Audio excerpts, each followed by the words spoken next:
వాళ్ళ బెదిరింపులకు వాళ్ళ ఒత్తిళ్లకు చంపుతాము, మీ ఆస్తులు నాశనం చేస్తాము అని వాళ్ళ జీవితాలనే ఇక లేవు అన్నంతగా భయపెట్టి వాళ్ళ చేత బలవంతంగా ఓట్లు వేయించుకుని గెలిచినటువంటి కూటమిలో 5 నిమిషాలు కూడా ఆ పారాణి కూడా ఆగకముందే ఓటు నుంచి పరిగెత్తుకుంటా వచ్చి అన్నా మేం తప్పు చేశాం, అన్నా మేం పాపం చేశాం, మమ్మల్ని ఈ రకంగా చంపేస్తామని బెదిరించినారు, మేము పడ్డటువంటి కష్టాలు అన్నీ ఇన్ని కావు, మమ్మల్ని విపరీతంగా కొట్టారు, మిమ్మల్ని మేము విడిపోం, జగన్మోహన్ రెడ్డి గారి నాయకత్వంలో పనిచేయాలన్నదే మా తపన అని బాధపడుతూ 4 కార్పొరేటర్లు వెంటనే 10 నిమిషాల వ్యవధి కూడా లేకుండానే 4 కార్పొరేటర్లు వచ్చారు. ఇదే సాక్ష్యం.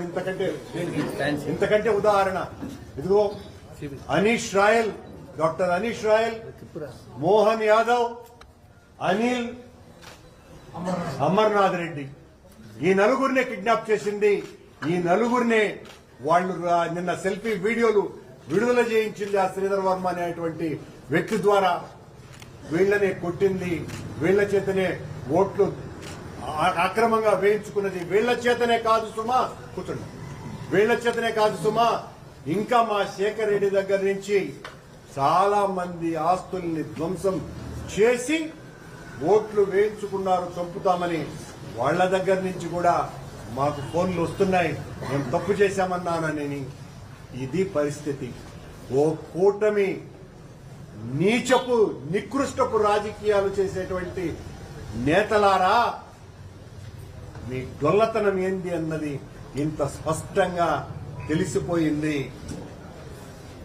ఇంత నీచ రాజకీయాలు చేయటం కంటే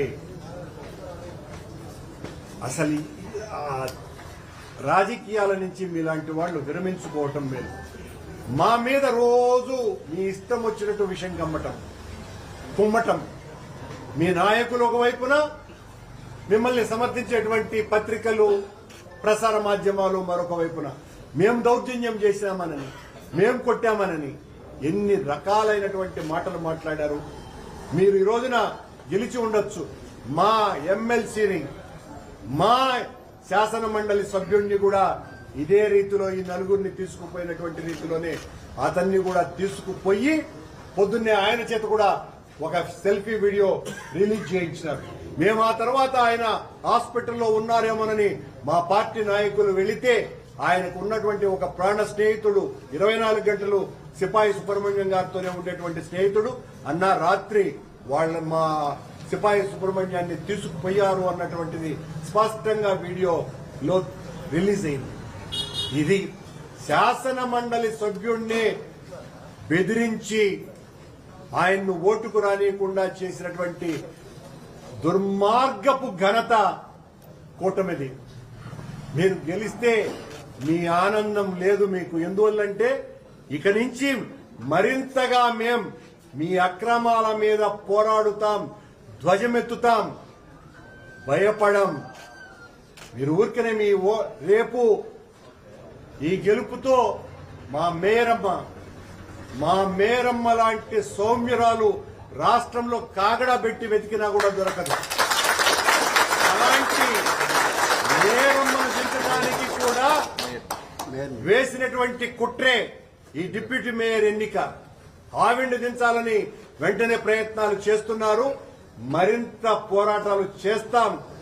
మీ అక్రమాలను, అవినీతిని, దుర్మార్గాలని, దౌర్జన్యాలని ఎండ కడుతూనే ఉంటామని, ఈ అక్రమంగా గెలిచినటువంటి గెలుపును మేం కాదు ప్రజలందరూ కూడా అని కూటమి నేతల మీద ఊస్తున్నారు అని తెలియజేస్తున్నారు.